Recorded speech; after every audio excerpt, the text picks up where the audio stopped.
Hello, good evening, and welcome back. Just a quick one this evening, and because Tommy Robinson's campaign trail has been becoming increasingly violent, I thought I would go into the Manchester violence, at least recently, and how it's going here to give you an overview as to what Tommy can expect from the locals.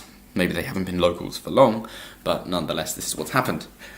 So, to start, we have Salford shooting, man arrested over attempted assassination of dad in A-Team gang feud. The A-Team and now the anti-A-Team, which is led by a member who left the A-Team, funny that, are the main two gangs in Manchester and are predominantly responsible for the cocaine and cannabis coming in. So, this is something that I mentioned in a previous video, that it is from a shooting at a traffic light. So here we see the two people on the motorbike, and they are the suspect from the CCTV footage for shooting a 36-year-old man with his 11-year-old son in Salford, and that's right near where I live.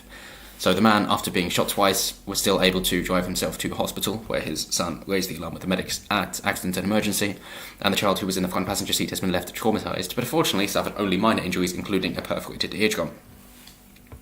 And this was at the junction of Eccles New Road and Langworth Road at around 2:40 p.m. So, very close to where I live, and also very much on Tommy Robinson's campaign trail. So, similarly, because this was just a few days ago, it says the 4th of May, so yesterday, and this is the 5th of May, which is today. Says a murder probe has been launched after a man in his 20s was stabbed to death in Greater Manchester. He's been stabbed in the leg several times, and the victim, believed to be in his 20s, was rushed to hospital just after 2 a.m. but died. The attacker fled the scene in Hinckley in a small light blue car.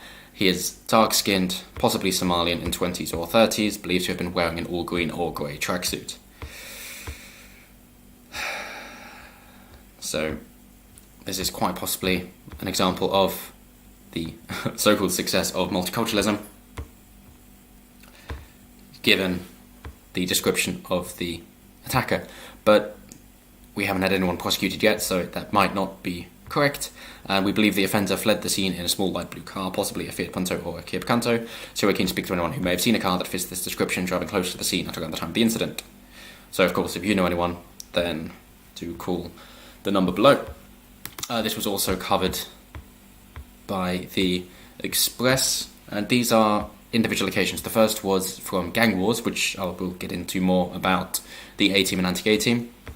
This is about stabbings, and you see related articles, 2 different stabbings, but that's in London, which has even more multiculturalism. And from 3rd of May, Piccadilly Gardens cordoned off after reports of a suspicious package. Oldham Library also evacuated. So a large area around Piccadilly Gardens had been cordoned off after a suspicious package was found. And there we see the photo of Piccadilly Gardens, and the package, I believe, was here. It was a rucksack, and they had their robot out, which was delightful. Here we go. So it's open again, and the gentleman responsible, the 26-year-old man arrested on suspicion of a bomb hoax offence. We don't know much about him, because he's been arrested on suspicion. He's in custody for questioning after being arrested on suspicion of bomb hoax offence, possession of a prohibited weapon, possession of a bladed article, and possession of an offensive weapon. But I repeat myself. A bladed article could just be a potato peeler. I'm sure you will remember that story from a couple of years ago. Also in the north. And these were in 2 different areas. And he has been detained under Mental Health Act. And they did have their lovely little robot bomb disposal unit. But the reason I bring these up, and if you're interested more about the A-Team, we've got 8 men jailed over A-Team shootings that robbed Christian Hickey of his childhood and saw a rival gunned down at a car wash. Here we have the 8 members. So this isn't a foreign-only thing, obviously. The names as well. So these were shootings, even though guns are illegal. I know, funny that. If only these people weren't out to defend themselves. That is one example. And the second, where they have shooting at home of A-team leader. This was the anti-A-team finding the A-team leader home, but he was away, and his wife got shot twice. And funnily enough, because obviously these guys don't know all that much about guns, as you'd expect, shots were fired from a semi-automatic weapon, a pistol, but I repeat myself, a submachine gun. One of the three at a back door. So you're going just by the size of the cartridge then, I presume. But I'm sure you can narrow it down more than that. But the reason I mention these is because of contact theory, or conflict theory, depending on how you view it. This is from Mark Rubin. It says, the disproportionate influence of negative encounters with out-group members on prejudice. When people have positive experiences as members of another group, they tend to generalise these experiences from the group member to the group as a whole. This process of member-to-group generalisation results in less prejudice against the group. Notably, however, researchers have tended to ignore what happens when people have negative experiences with group members. So contact theory says that if you are socialised with people of a different group, then you're going to think better of them now that you've actually spoken to somebody of that group, and you're not going to hold prejudices about the other people in the group because you actually understand that they're people too, and most often want the best for people.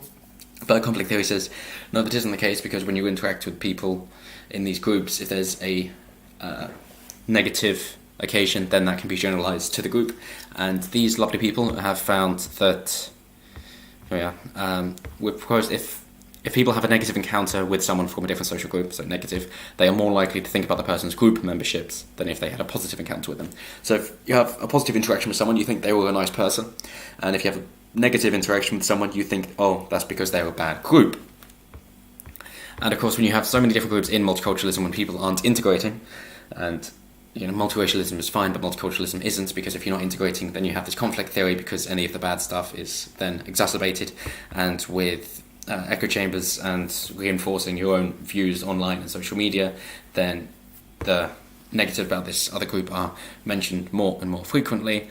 And we found that the interactions between these people of different cultures tends to lead to less trust and higher crime rates, even with people who previously got on. For example, if you were to have a village of 200 middle-aged white people, they'd all be, like suburbia, they'd all be getting on well between each other. But if you then import 100 people from whatever other country you wish to, you could have a Chinatown, Little Italy, or obviously particularly if it's a very different culture, like a culture of Islam, so if they're Somalian, for example, then you're going to have less trust between the people of different groups, but also less trust with people of the same group. So what used to be these people getting along and maybe children playing out in the streets, this no longer happens because there is less trust between them. So it doesn't just affect the new people coming in, but it affects the people who are already there.